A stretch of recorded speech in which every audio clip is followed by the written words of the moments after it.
Hello, everybody. Welcome to Cybermasters Wednesday night. John Moravcik. Yep, Moravcik, How do you say that exactly? It's pronounced Moravcik for some strange reason in a part of Czechoslovakia that my family is from. Okay. The C is supposedly silent, or that's at least the thing they sold me on as a child. Oh, that they said that's part of. It's just the right way to say it. That's much. Basically what they claim. Is what it is. So I'm just running with it for the past umpteen amount of years. Nice, Of my life. nice. So you are an entrepreneur, a business owner. And today we're going to be talking about a really interesting subject that really is important for me. Mm-hmm. It's something I've been thinking about my whole life. It's how do you start your own business, you know? Yeah. I was a little kid, with wild ideas, how I had a business. Yeah. You are sort of a serial entrepreneur, or you just did it once? How did you start? Interesting. Ironically for me, I used to work for the New York Times. I actually used to run the systems department for the Times at one time. I saw that on your LinkedIn. Yeah. Sure, a long time, too, for a while. I was there for a very long time is what it is. How many years? I was there probably for maybe like 16, 17 years. 17 years at New York Times? Yeah, no, it was, it was a good job for me. It was a good position. I was actually running the systems departments for their accounts receivables for them and all the other media companies that they own is what it is. So you were the technology guy. Yeah. So I was responsible for a little over $100 million a month in revenue. That's it? That's it. Yeah, just a little bit. Yeah, and I had some mentors there. This one guy, Rick Euland, who was a boss of mine, the president there, and this one other guy. He's still there? He's still with the... He actually had left some time ago, and this one other guy, Bill Lannon, who was responsible for the telecommunications that was there. And they became mentors of mine, and kind of had said, I think it's time for you to, kind of take it forward and grow and do your own thing and stuff. And it was After scary. 17 years? Basically, yes, of that time, yeah. Okay. But I started there when I was young as well, and I was able to gain a lot of knowledge and a lot of different things, different hats I wore there over that time. Mm-hmm. But it was hard to leave a full-time job like that when a big company, but it was one of the best decisions I made. So John Moravcik, tell us about your business, JMI Tech.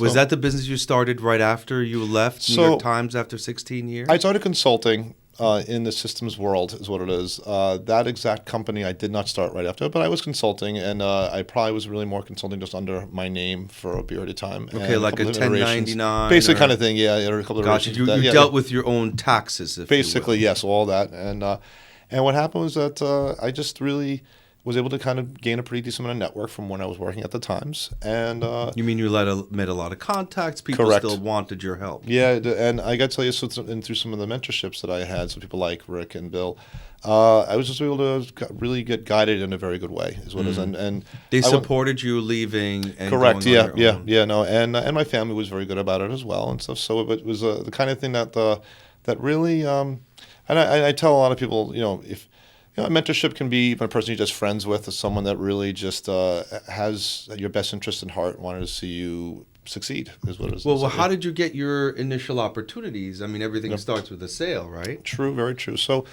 the Bill, the telecommunications guy, he had asked me, he said, well, listen, I'm doing telecommunications for a bunch of clients. He's like, I need someone to help me with the data end to this and helping people, clients who basically are either small businesses and becoming bigger and growing. And I said, sure, well, I'll do that. I did that even a bit on the side when I was at the time. So when I left, I had those contacts there. And I guess throughout the years, I did some side work here and there, and my name got out there a little bit and everything. And I really enjoy working with a lot of small companies and getting them to market and getting them to see them grow and use technology for them to run their businesses better. So it was. But hold on, you were lucky. You left a great job. You made a lot of friends, and they're like, "Hey, we're going to help this young man get going here." Yeah. How do young people get opportunities? The way you do. I mean, 16 years at the time led your way into being who you are today. You know what? At this day and age, I think so. There's a lot more out there than was when I was around. And I think things like LinkedIn and things like that, where you can actually maybe connect with people that are in areas that maybe you want to be in. Okay. And I know that for me, I've had people work for me who have even gotten to be that way and set up maybe internships with me, is what it is, where you get to take them under their wing and people like me and yourself love to develop people, is what it is. Yeah. Thing. And I guess when you come with good people, it's something that people just know it, and they know that they're with someone that wants to develop them and see them succeed. Well, not only if you do it using an interns, but developing people, you're enhancing your own skills as you're teaching someone. Correct. You know Very what I much mean? so. Yeah. But still, you stepped in it, as they say. Yes, you I had did. great opportunity, and those people helped Yeah. you along. How do other people get that? Is Yeah. it only come from hard work? What's your take? So you know what? Listen, hard work obviously is a big part of it. I mean, especially I shouldn't say even just in the beginning. I mean, at all steps, there's different kind of hard work, is what it is. But you have to really show your proof. And in the beginning, you know what? I did a lot of things probably for next to free for a lot of people, is what it is. And for even just learning. But the free work experience. is not the way to start a business. No, it's probably not. But then again, you want to know what.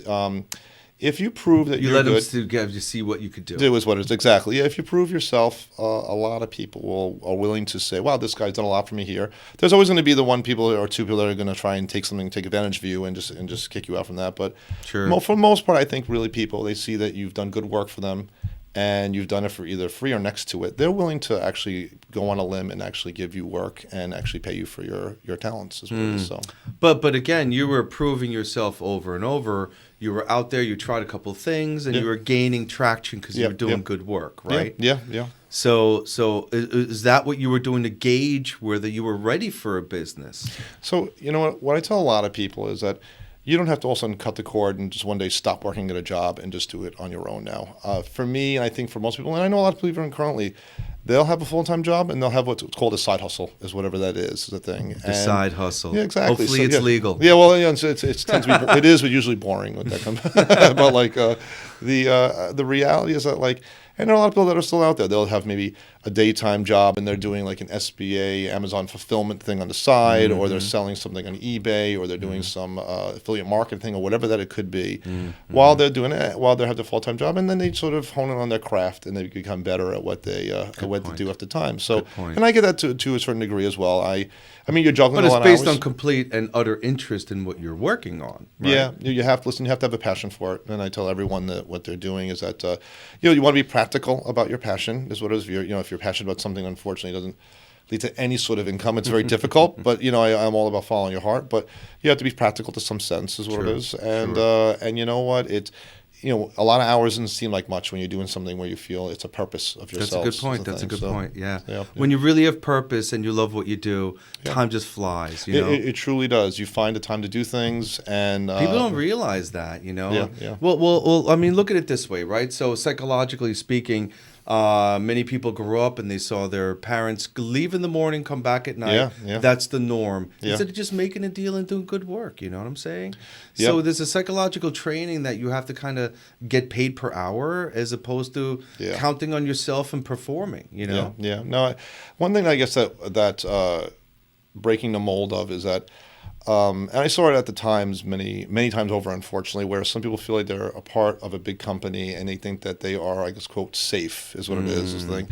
And I guess time has shown that has changed. Chilling. Exactly. Yeah, it's really that's I guess a false set of security is what it is the thing where you think you're working for a big company and you have the security of being there, you have your 401k and everything like that. Yes. And the reality is you really aren't in any sort of control is what it is. You're really on the behold of whoever it is that either you're working for or some higher up that could maybe just lay off of entire departments that you're in is what it is. Sure, but now some of these people retire from those big companies. It works. Yeah. But if you're looking at what's happening in November 2022, Yeah. layoffs in all these big companies. Oh, yeah. Look at it across the board. Yeah. I looked yesterday. Microsoft's laying off 1% of the workforce. Yeah. I said to someone, well, why are they doing it? Oh, it's just fashionable to fire people right now. Like you're dealing with families and salaries. Dear Lord. Definitely. Yeah, no, it's those out Twitter there. people, even they have families. They have families. 3,700 Yeah, exactly. people Yeah, thrown no, out. definitely. Yeah. With political stuff in their back, they could have trouble finding another job. Yeah. That's not fair. No, it's not. And the reality is that that sense of security, thinking that you're working for a large company like that, when how can these people go out on their own? You don't have your own benefits. You don't have your own. And you know what?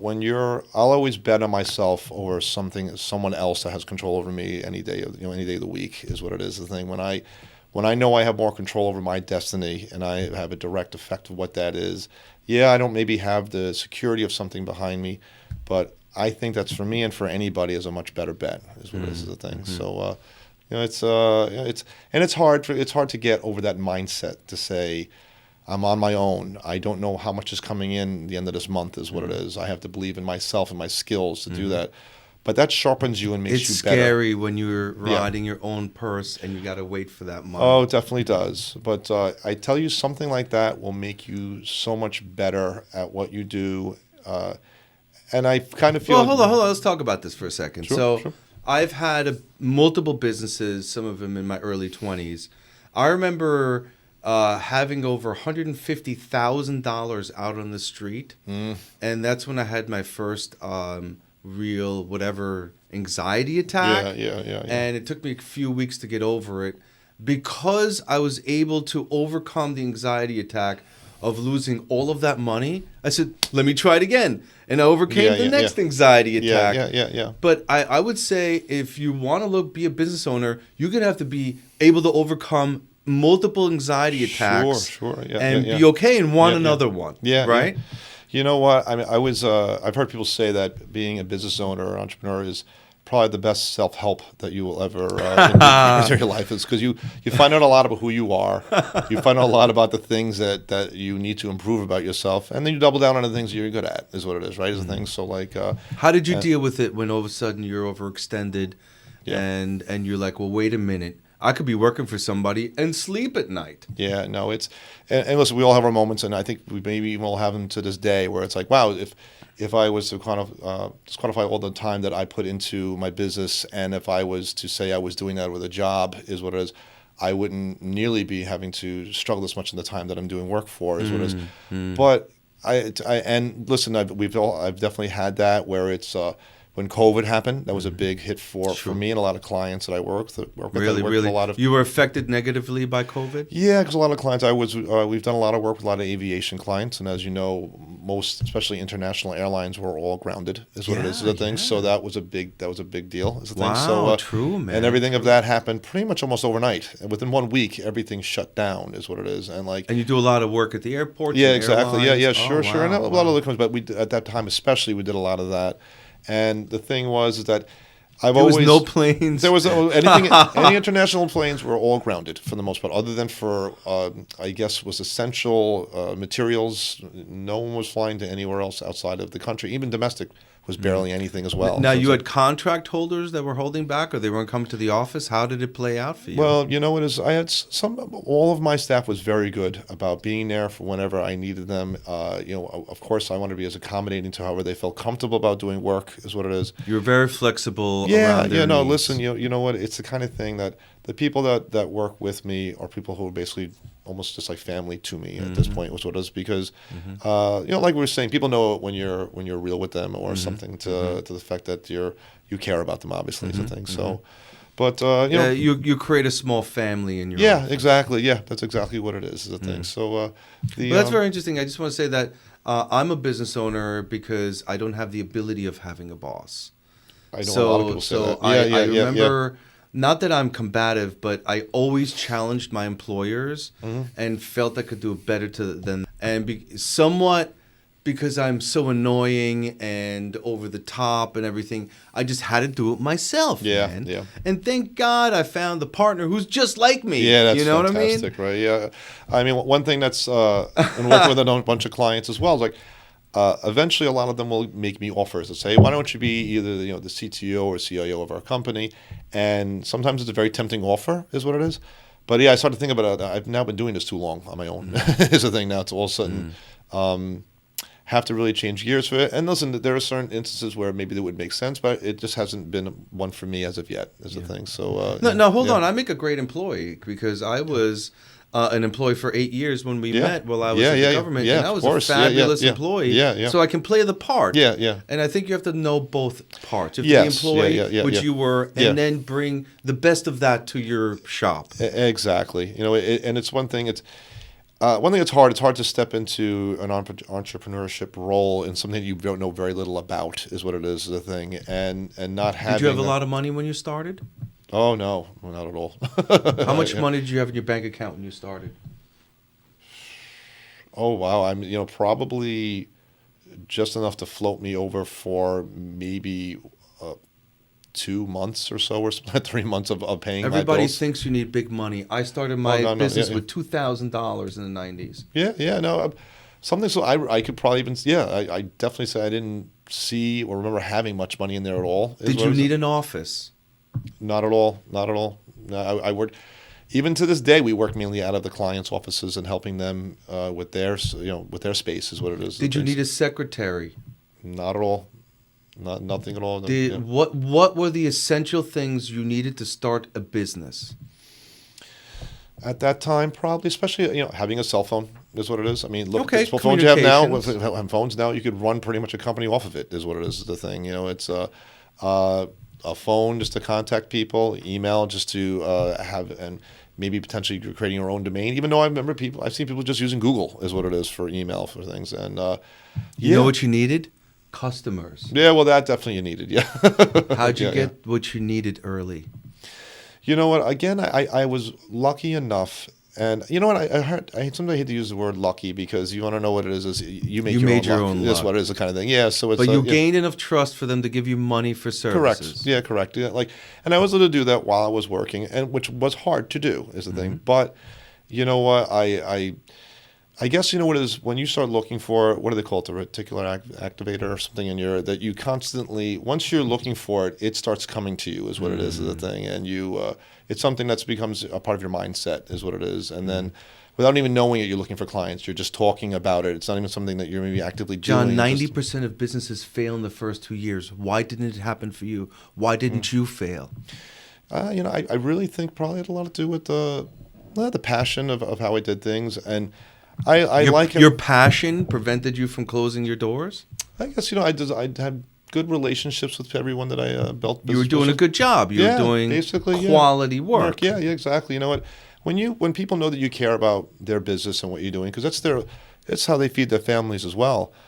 Well, They look at want you. to- Look in the cat. You look so serious. Like I could be like, I trust this guy. You have a very trusting look. Oh to well, your I appreciate face, that. You know? That's something to Well, hear. well, that's something. I mean, you can Yeah, look yeah. like anything. Yeah, But yeah. when clients meet me, they're like, okay, maybe he's a little over the top, but he's going to care about my Yeah, investment. exactly. Yeah, yeah, Right? yeah, No, yeah. because I'm going to give Yeah. you this money and I need this done. I think I could trust this guy. Yeah, you yeah, know? yeah, yeah. How do you get there? How do you tell these folks Yeah. that you have nothing unless you have a customer who Yeah. trusts you and wants you to get it? That's how you start. Yeah, yeah. Gaining that trust where they give you their money. Isn't that an emotional situation? Oh, sure it is. I mean, like I was saying, this is how they feed their families, and have people that work for them. This is how they feed their families, is what it is. And it's a big risk trusting people, I guess, like us, to make sure that their business runs properly, because we could cause things that could be Explode. just exactly, yeah, just be dramatic and just very catastrophic for them, is what it is. So, I feel like, you know what, knowing that someone cares, and I don't think that.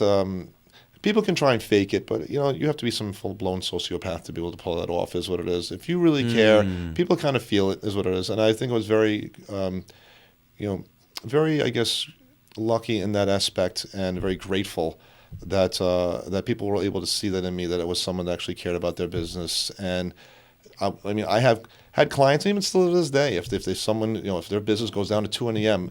I have people that work for me, but someone can call me directly, and I'll do everything I can to get them working. Is what it is the thing, and it's happened, and it's and. Well, you have a very trusting look to your face. Is that a key item when you first start? Because I don't know what it is about me, and I got with blemishes on my face, but people looked at my face and they told others, they're like, when I heard him talk, I believed he'd fight for us and do the right thing. Yeah, yeah, yeah. Do you agree that presentation and delivering that is a key item for starting a business?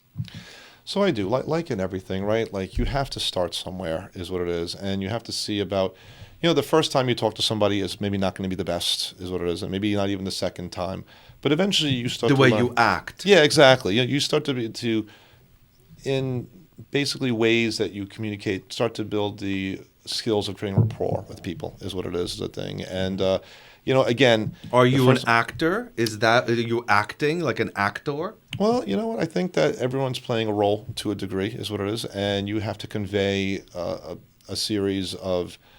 I could see you in an action film. Just saying. Listen, I've been trying to get my break, but it hasn't happened yet. Wait, hold on. So let's back up for a second. You already were a celebrity. You're like a major rock star from the 90s. Like, what's that all about? So, yes, I was in a band called Voodoo Storm, and we had a level of success that we were in. It was a sort of like a metal kind of industrial alternative band, if you want to call it that, in the 90s. Sure. And very modern sound, though. Yes, I appreciate you saying it. Yeah, it was definitely something that was an experience. And I got to tell you, that experience probably has helped me in business, is what it is, because you're always performing in one way or another to people, either to be clients or just in showing your skills, is what it is a thing. And you learn how to do things. You learn how, when you speak, how to convey things, and that's just experience, is what it is. But I often do get that I look like the guy from Friends. Yeah, well, yeah, you do totally. So if there's any that's so awesome. Film kind of experience, I guess that's probably the most that I would probably have. I like it. No, but Dave Schwimmer is what people say. Yeah, no, but it works for you, and I bet you that works. So I hate to say it, but if you are starting a business, sales is a key thing. Yeah. And I'm sorry that acting and a little bit of acting classes can probably go really far. Oh, now definitely. I may not look like an actor, but certainly I act, talk with my hands. I'm very elaborate like that. Yeah. But you really are putting your show on for your prospects to show them not only can you deliver, but you're their friend and you'll be there thereafter, especially with complicated technology. Almost so definitely, is acting classes or pretending to be like an actor a necessary part of entrepreneurism when you start? So I do. I would say yes. I mean, and it doesn't have to be something technical that you maybe are going to some sort of acting classes, but when you are pitching your solution or your services or your product, whatever it is, with a potential client or prospect, you're acting, is what it is a thing. And it may not be from any sort. It's obviously, hopefully, not from any sort of place where you are trying to, per se, deceive somebody. You're trying to but your David Schwimmerness is working. No, exactly. For you. Thank you. I appreciate it. But you want to use. Well, why wouldn't you use that? You look like the guy. I would even act like wear the same suits. I mean, look, it's working pretty much. For you. I even hear I have the subconsciously they think of you as this famous actor. Yeah, probably do. Yeah, so it's, you know what, and I can't remember exactly. I'm mispronouncing the book. It's something How to Influence People and Friends by is it Earl Nightingale, or I can't remember who. But one of those. One of those guys. I have to say, I should one of those guys. In the 1920s. Yeah, something like that. Exactly. And that book really talked more about actually the ability of just creating relationships and being a giving person, a person that actually is genuine, more than like sales techniques or anything like that. And I don't really think that you have to just read that book, but it just applying those kind of qualities to your life is something that people pick up on. They just do. And again, you always run into someone that's going to be a snake that's trying to take advantage of you. But those people you probably don't want to be long-term business with anyway. It can even however how much money you think you can make from them. That's what so I hear a lot about sales and sales training, and there's a lot of sales training out there, folks. And I hate to throw it in people's faces because I don't want to take any money of all of these sales coaches and wonderful trainings that are out there. Yeah. But if you want the Ed Nutella Cybermasters Cliff Notes, and I think you'll agree with me, sell something by offering a service and getting paid for it. Watch an actor who you think you look like and steal their lines. Literally pretend you're that actor and say those words in those words, and people will subliminally think of you. Because think about that actor was hired by $1 million A&R guys who chose them to act this way on stage. Steal the freaking lines and mannerisms, right? Yeah. So your David Schwimmer stuff is working for me, For me, it was, the Charles Grodin effect, Whatever. The whole point is that idea works. Oh, definitely. Like, I remember back in a lifetime ago when I was doing music, I used to study classical music. And I remember there was an old saying that composers came up with that, good composers good composers steal music from others, and good composers borrow, great composers steal. Is what it is, and it's taking something and making your own is what it is. And but listen, again, everyone has something new that they bring or something different they bring to the marketplace, and they. Certain people can affect certain customers a certain way where maybe I couldn't, is what it is, and that's a good space for them. So as many as there are different people, as many as there are different type of relationships that you can have, and but you had the confidence to go on. Does sort of, not to harp on this too much, but acting like someone else overcome the confidence of how they're looking at you? Yeah, I can see that, because if anything. There's a place to start, is what it is, right? And I don't know if I love that thing, but that fake it till you make it kind of thing, where it's you're maybe playing the part of something that you want to be, that maybe you think that something is a part of you that is authentic, but you need to kind of act out more, is what it is, because you don't want to be acting something that you're not as a thing. So it's like because then it. But no, it's a lot of fun. I have a lot of sales of fun. I just wanted to do this other story that in the last Rocky movie, when he gets approved to fight again, he talks in front of the board, and his entire speech is a big grunt. So I said, can I sell by literally grunting at the prospect? Well. So I walked in, and I was like, doing my old Sylvester Stallone. It fucking worked, man. Did it really? Yes, of course it does. You know what? I that's one thing that I guess that you're pointing out to, is people similarly just really just make connections that they maybe not, just obviously not aware they're doing, is what it is a thing. And like if you're looking at 10 IT guys, they're going to choose the guy they feel some kind of connection to. Oh, most definitely. And because you look like the dude from Friends, yeah. I would choose you, bro. And there's always the tactics we all have heard of, where wasn't part of your secret when you started and you beat all those hundreds of competitors. You know what? You were just better looking. There we go. I try to make sure my hair is combed very nicely.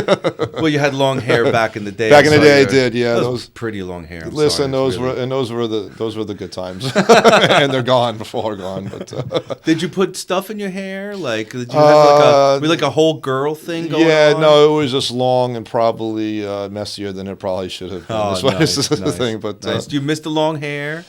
Listen, it was something having it, but there was something like we were talking about. There's something about living your art, for like living your art. So it's totally, like, and it was something like that, as a thing. But so this is really interesting. We're talking about entrepreneurs. You're saying that you need a kickoff point. Yeah. You worked hard at a major company, yeah. and they gave you points, a bouncing off point, and you retained those friendships. Yeah. And then you sort of kept going, and you found your niche, and then you had the confidence and found the right people to jump in and give it a try. Yeah, most definitely. It's why are 90% of people failing at that? You know what?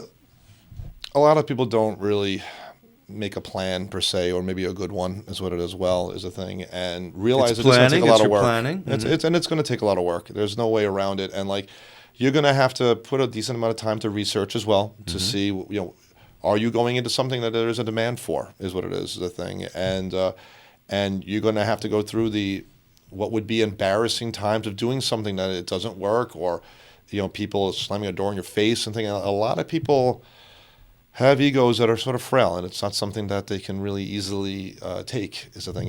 I love rejection. My whole life is rejection. I've had quite more of it than I would like to share. But yeah. So, but like I said, maybe it's the dealing with rejection and missing money and just overcoming these problems time and time again. Like what was that Eminem movie, The 8 Mile thing, where it showed his life, where he was, in the beginning he was just horrible, and then he just gets getting basically just humiliated, and then eventually just you keep working on something, you find what works for you, is a thing. So, and that's what I love that science fiction movie that pretended he was a good rapper. Yeah, well, that too. But just kidding. If you just keep at something, enough people will basically believe it, I guess, is a thing. So no, but I know what you're meaning. He's actually decent. He made a lot of money. Yeah, no, he did. I mean, he had a rough life, is what it is, right in the beginning, is the thing. So, so anybody can do it, I guess. It's just really just being tenacious and having that, being that rough, scrappy kid that doesn't really know when to quit is the thing. I think there's a lot of it there too. What's wrong with starting the business as seen on TV at midnight? What's wrong with those? Come, I'm a real estate god. I own 5 continents. Yeah. And if you follow my plan, you'll also be a real estate mogul. Why are those lies? You know what? First of all, always do your research for whoever, if you're going into a particular program or whatever that is, that where the person hopefully had made their, let's say, riches or whatever life, that something other than trying to sell something to other people on what they claim they made money on. Like trying to do research to see this person actually maybe did do real estate and isn't just also really making money on claiming they did real estate. So that's a big thing, right? Because there are a lot of obviously scam artists out there, is what it is a thing. So, and I tell you, I see 20-year-old kids, they think that's real. They look at that and they're like, I'm going to make $2 billion in the next 2 years if I follow this guy's plan. Yeah. No, it's a shame. I mean, there's a lot of, and it's also kind of, I hate to say, it's also kind of being lazy is what it is, because what you're doing is You believe it's being lazy by buying into one of those. Well, what happens is that if you really think you're going to get it that quickly, everyone else would be doing it is a thing, and you're trying to shortcut the work that you need to do is a thing. And so starting a small business is based around a particular skill, not a system that's out there you buy into. I did Amway. It sort of, it required a lot more than what they're telling you. Yeah, exactly. Yeah. I guess, listen, a lot of systems can work is what it is. You have to obviously pick a good one. I mean, Amway is a big product. It's been for a long time is what it is. Thing. I know it's done a couple of iterations. It's went into, I can't remember what's the last thing that it's kind of morphed into. Quicksilver. There you go. Quicksilver is what it is. So and for some people it works is what it is, right? But I do think they sell. But it works because they have a upline where they're applying the business that they've created in their upline into this system. Yeah. You can't start Amway and not know anyone. It's much harder. They're plugging that into a system that works. Yeah, it works already. Amway would work for me and you, and we'd go to our hundreds of clients and talk to them about it in some way. Yeah, exactly. No, and then it's unfortunate because they sell it that way, that anyone could just get into it and just from scratch make this whole thing, and they're sort of pyramid system kind of thing where you're under somebody and and then you have people under you and whatever that is thing. So it's a shame, but that's unfortunate. That's how they make a big part of their money is by getting people roped in that way is a thing.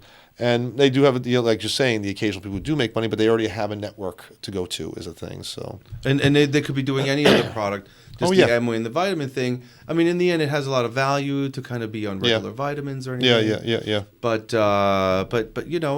it's hard to be on that kind of system. There's still legwork to be done. Oh, most definitely. It's I mean, if you go on the internet, there you also see a bunch of gurus who are some real, some not, some making money on just selling you something that is, not real. They're making a lot of money just off you buying their program. They've never made any money before it is a thing. So really starting a business is based on a special skill you've gained that you think you could do equally, if not better, than your competitors in that field.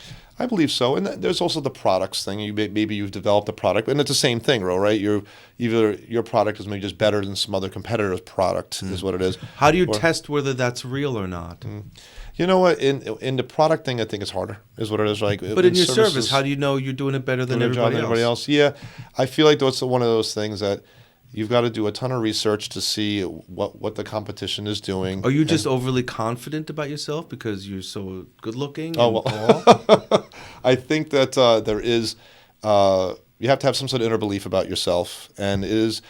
A lot of people that are very successful talk about a mindset, is what it is, and it's accepting the insecurities that you have and learning to deal with them and doubling down on the things that you do well is what it is, the thing. And I think that when you do the work, the inner work in yourself, a lot of those things it starts becoming natural is what it is the thing. And if my business disappeared or something detrimental happened, it is what it is. You put me on an island, I'll figure something out. Oh yeah, definitely. No, it's and I feel the same way. Listen, it's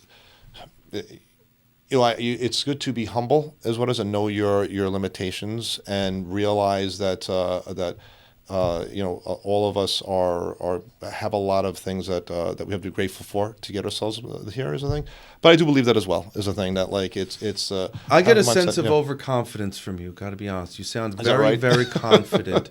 Were you as confident when you started as you perceived now?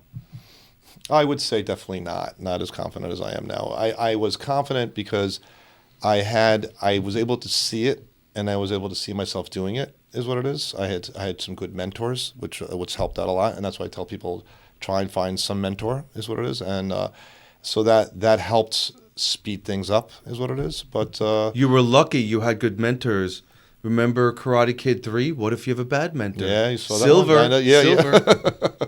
Well, the new episode of Cobra Kai is coming out, right? I think that. Yes, guy's yeah. in it. But what if you get a bad mentor? Yeah, no, it's you know what, and that's unfortunate as well. So there's still people also claiming to mentor people and just really just use them is what it is the thing. But like, you know, Do you have to feel it? Because my mentors, I felt their love. yeah, I agree. You do. I mean, I've had some very important spiritual mentors to me. This one priest, Father Tony, was extremely good to me as developing who I am as a person and my faith and purpose in life. And you know, I know there's some people that'll have things to say about that, but having that inner peace inside yourself is something, and whatever and however you find that is huge. People can see that is what it is the thing, and you know, there's something about someone that has that it sort of just comes out of their soul is the thing I believe. So yeah. So I mean, I started my own business because I literally was too much of a pain in the butt to all these. Like you want to call it, like there was a guy who offered to buy our business. I said, "Oh, we'll sell your business, but I'll torture you every single day for the rest of our days together." Yeah. Like listen, it's just a thing, you know. Yeah. So I mean, that kind of forced me to business ownership because I'm constantly analyzing how to improve. To a detriment. I mean, constantly looking to improve. Yeah.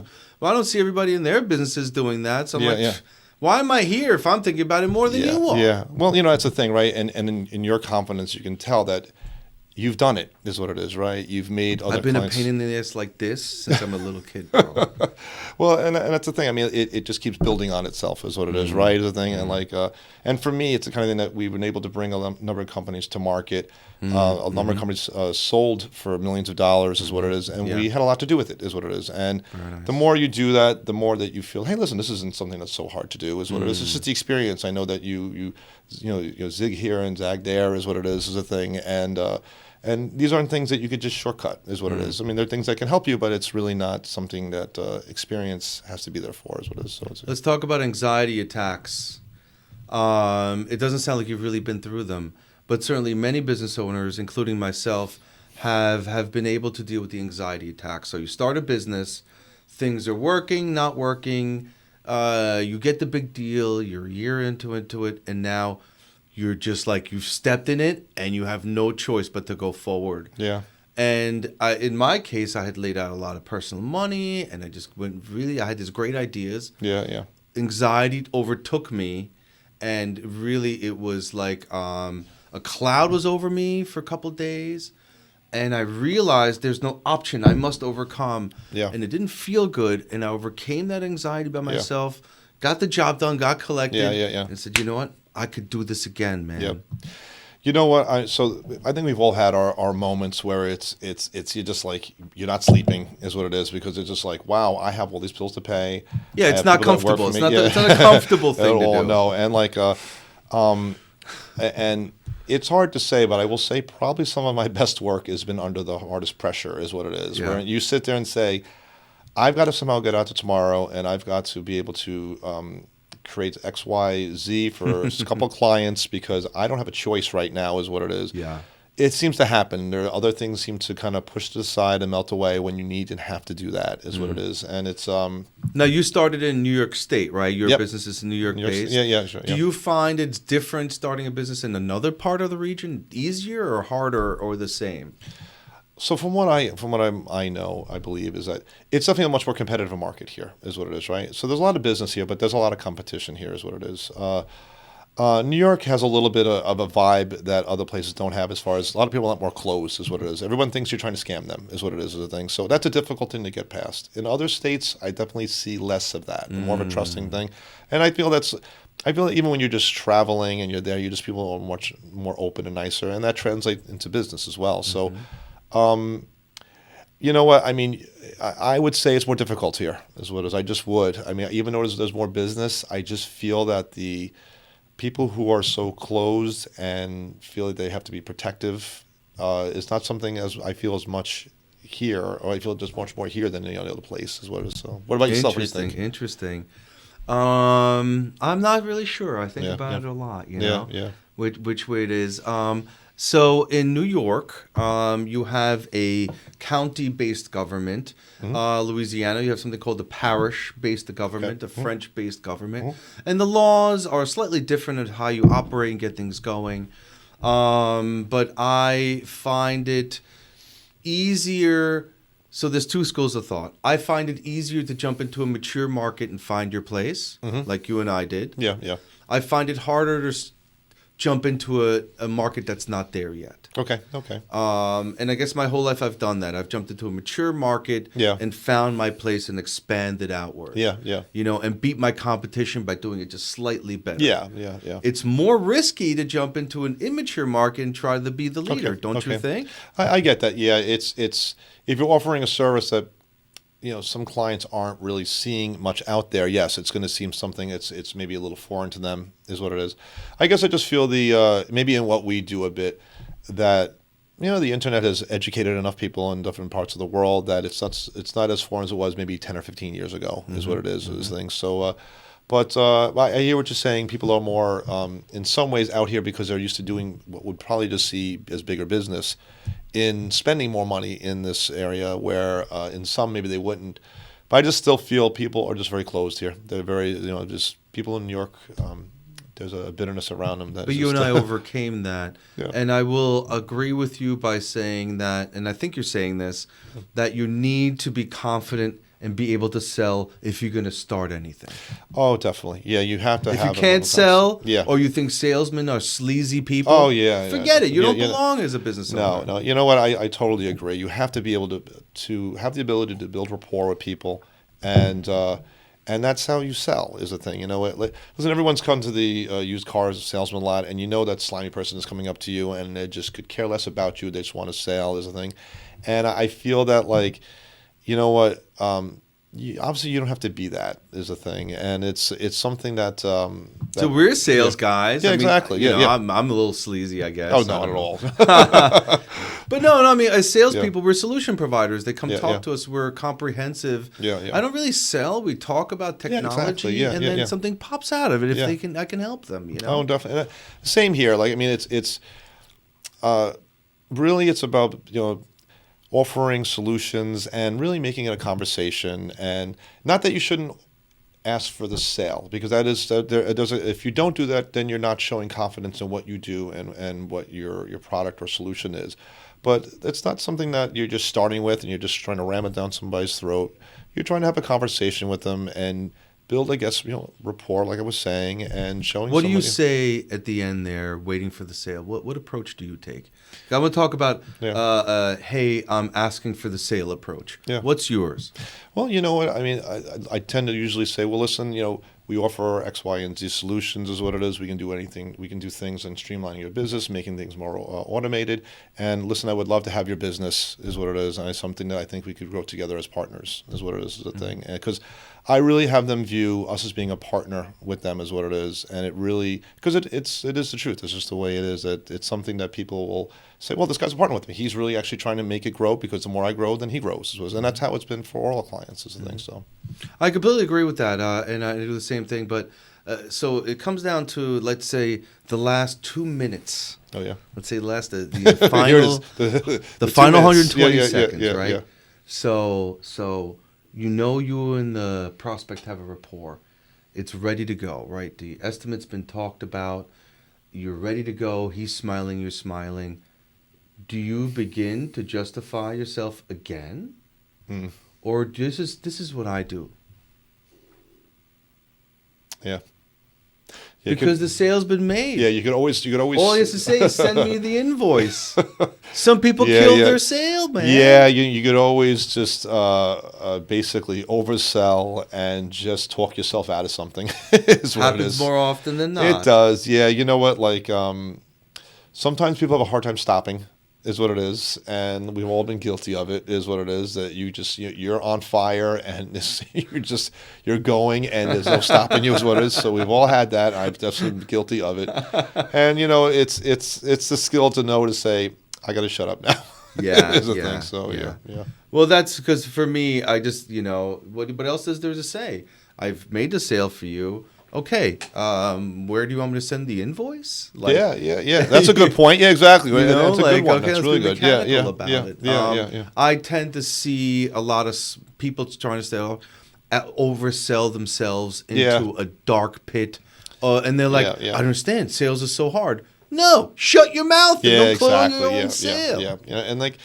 And listen, after a while, you build the savviness of knowing, hey, I'm with a prospect that really this is not something that's going to work, is what it is. And it's better just to cut your losses and walk away and go approach someone that would be open to your services. Right, don't take every deal out there. Yeah, it's got to work for both people. Most of the people that I know that are really good to offer extremely good services like yourself, is what it is, probably turn down more deals than they take a month, is what it is the thing, because they realize that it's better for them, it's better for their customer, that you're providing a service that's a good fit for both. Is what you're saying. Something very important. Is it better when you're starting a business to find clients and customize your service to their needs? Or is it better when you're starting a business to find clients that fit the model you're creating? What do you think about that? That's a tough one, right? Because in the beginning you need work, is what it is, right? And sometimes you have to still find your way, is what it is. Because in some ways you may not know what is your best service that you're saying, okay, I want clients in this niche over here because it's better for me, it's better for them. You may not know that yet, is what it is. So you might have to go through accepting a lot of things that may not exactly be in your wheelhouse. You got to try things out. You have to, is what it is. There's no ways around it, is the thing. So but that's a very good point to bring up. Like, I think obviously as you mature, yes, you just sit there and say, listen, what you want, what we provide is not a good fit, is what it is. The bad customer can kill your business, especially early on. Definitely. But in the beginning, listen, we all, I've seen a lot of businesses take business that they took money that they would have never taken later on. Is a thing. So it's an unfortunate, I guess, casualty of maybe doing business that way. But we're at a maturity point for one of our companies where, we want to serve the best solution possible.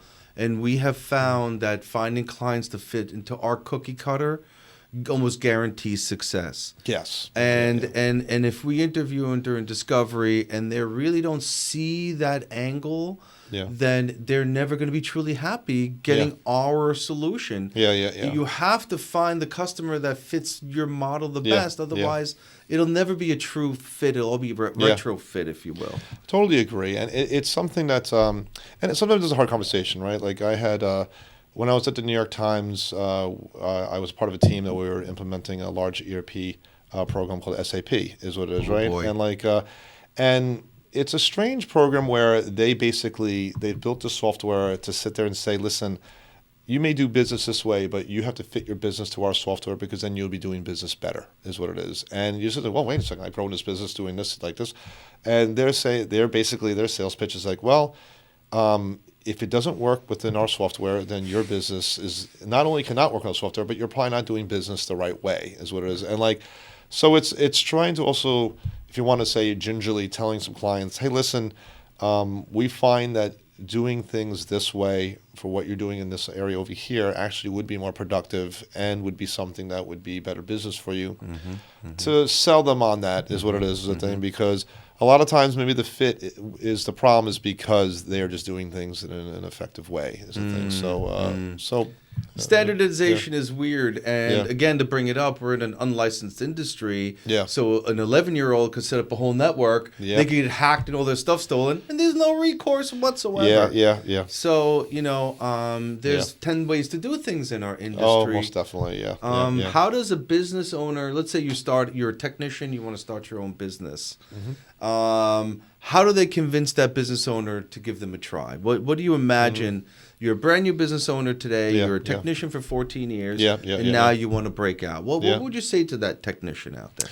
You know what? I mean, You have to start by, I think starting with projects is the thing is good. Is like you find a prospective client and you say, hey, listen, I'm just going to throw it. Let's say you want to move all your email to Office 365 in the cloud is what it is, right? I could show you how we can do this, and you could access files from anywhere. You could use SharePoint or OneDrive from this, and if I in showing you how this project has basically made your life much better. Then they were more likely to entrust you with other parts of their business is what it is. And the thing is, like we're saying in the beginning, there are certain things you might have to offer for free, or is what it is, or maybe at some sort of cost, or however that is, to get that proof is a thing. And it's not easy in the beginning, but nothing really worthwhile is a thing. So that's one thing I would probably say to do. I know there's a lot of ways. There are a lot of people. Do you have a sales quota? You know what? I mean, we bring in a certain amount every month. Do you have a quota for yourself for sales?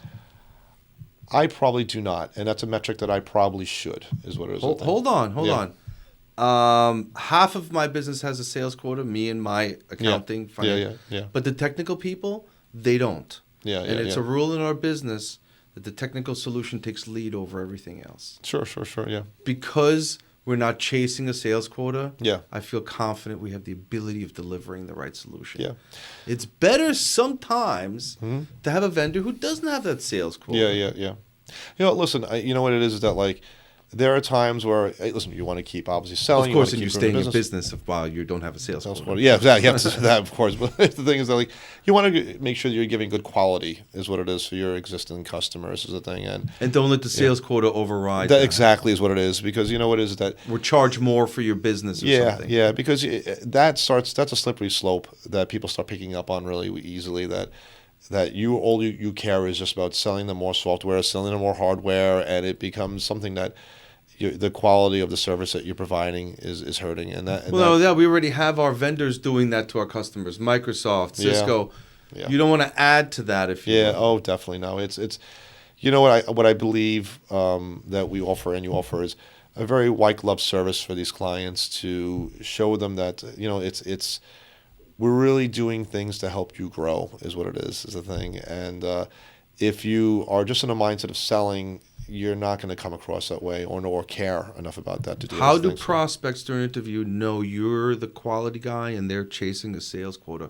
How do prospects know this? You know what? At this point, and it takes a while, right? You start to build a reputation is what it is. You start getting referrals from people and how probably are respectable people, that if they refer you, the other person knows I'm dealing with someone that's real is what it is. And we've been very blessed to have that type of thing happen a lot is what it is. But it's been a lot of hard work to get there. It's building that reputation and growing and building on top of your reputation. Oh, most definitely. It's definitely, it's when it's coming from people that do business well and ethically do things, and you come up with that referral there, people the door is open already is what it is. They're almost at a point where, I've gotten a referral from Bill over here is what it is. I mean, you know what? He's a great guy. He's done great things for us. For him to mention your name, it's got to mean something is what it is. And and then the reality is then you're able to build that relationship, and it's more of a genuine thing that's there. So, yes. But it takes time. It takes time is what it is. You can, like everything in life, it's anything that comes fast is going to go very fast away is the thing. So it takes time to pull it together. The other thing I want to say is, if you're really good at sales and you know what you're doing, you can kill it as an employee and not have to worry about any of this management shit, right? Some employees who are great, they don't need to worry about this. It might be a better life.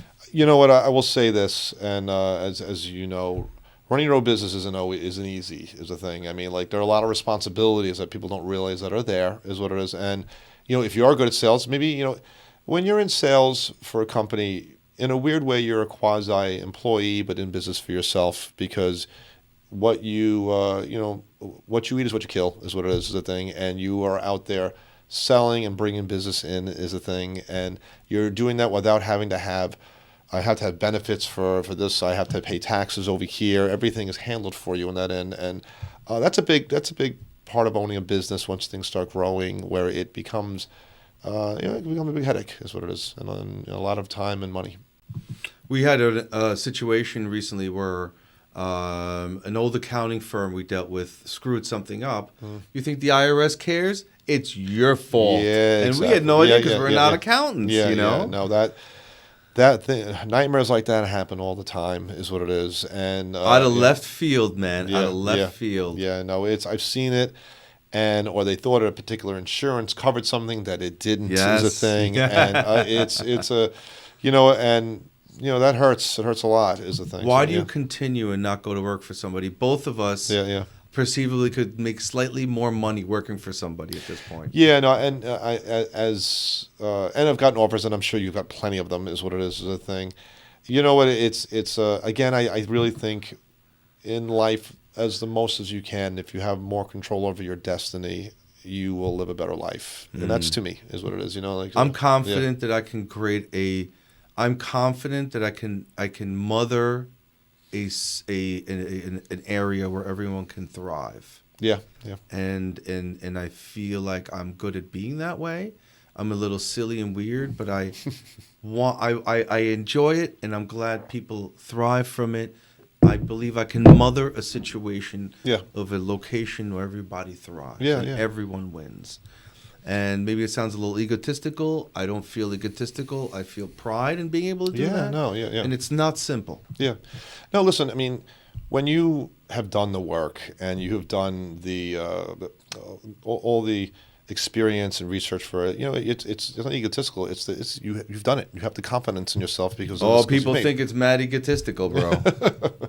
No, I think that listen, it's different when it's like, hey, listen, I'm amazing at basketball when it's something that you play maybe once every other month or something like that. That's that's insane. That's what it is. Yeah. But like when you're a proven person as something that you've put the work in is what it is. It's just the truth is the thing. So and that comes out. As people realize that it's something that's it's got to be real is the thing. So yeah. Let's wrap this up. I want to leave the audience with the thought that it's it takes quite a bit of things to get started. Yeah. It doesn't take money. No. It takes a little bit of money. It takes financial stability where you can think freely. It takes leaving a good legacy behind at a job where you were employed. Yep. It takes friends who care about you and your future. Yeah. It takes risk to give things a shot. Yeah. Where you think you're good, but you may not be good. Yeah. It takes self-reflection. Yeah. It takes a buildup of finances. Yeah.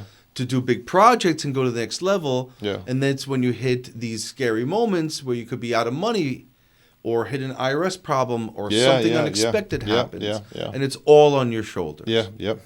So basically, if you're willing to be a cowboy, give it a shot. Yeah. No, I totally agree. You know what? Again, they're the pitfalls, and there are the It takes a lot to do it. You have to be confident in who you are and the relationships that you have to go into this is what it is. The thing. But as a technology business owner, you're an accountant, you're HR expert, all of these other things that make you a business owner. Yeah. Besides the tech part. Oh yeah, no, it does. So many different aspects of it. But I got to tell you, when there's a saying that I remember reading and hearing that it was chase excellence to the things you want, chase you is what it is. And when you become really good at something that the market really demands, doors open, things happen is what it is. And maybe, hey, listen, I don't know how to do accounting, but you're so good at something, then you get an accountant is what it is. You don't mess with something that you're not good at is what it is. You were good enough to get to a point to go to the next level. Yeah, exactly. So you kind of have to be a generalist and know all this stuff at the beginning. Yeah. You definitely do because in the beginning, you're not going to have money to pay an accountant to do this, somebody to do your advertising here or something. But so you have to have enough in there. But eventually, you really hone in on your craft, and it comes around. Is what it's for sure. Yeah. Well, thank you for joining our show. Sure, thank you for having me. We're going to end it here. Sure. And I'd like to have you back and talk a little bit more about this. I would love to. I find young people are really not sure where to start. I talked to a number of kids today, and they have these ideas. One of them is taking real estate courses and Yeah, trying yeah, these things yeah, out. Yeah. You and I have seen those real estate courses since the 3 a.m. Yeah, Channel 2 exactly. stuff in the Yeah, 90s. yeah, yeah. And of course, it can work for some. Yeah, and you can yeah, be sure, really yeah. good, but Yeah. it's quite mature. Yeah. And I just want to say you're entering a market today Yeah. where your interest rates are above 7%. Yeah, yeah, exactly. So yeah. I think that's going to have an effect on the whole thing for a couple of years. Sure, it will. Yeah. And while the big people may have left that industry, and there's some room for the smaller people, it's you're not seeing the full effect of what could happen in that industry. Oh yeah, what if I mean, people that I know in real estate, they are banking on a pretty decent crash that's going to be coming around. Is Correct. it true or not? But it's going to be very volatile, and I don't know if people that go into that might be hurt, or maybe not. Maybe this is the great opportunity to get into it and to make something, is what it is. But doing your research, realizing that just buying a course from someone on TV who claims to have made this is maybe not exactly the way to go. Do your research on that person and stuff. So I just wanted you to look into that camera for 1 second and say the most unfortunate part. You're going to start a business. You're going to have to be a computer person. You're going to have to know how to operate Office. Yes. You're going to have to learn about password management. Don't expect to not be a computer person and have a successful business. This day and age, it's impossible. There's no pen and paper anymore. There's no taking. Oh, I'm not good at computers. Then don't be a business owner. Yeah. Don't be a lot of things, is what it is. Yeah. Thanks, everybody. Good night. Thank you, Ed.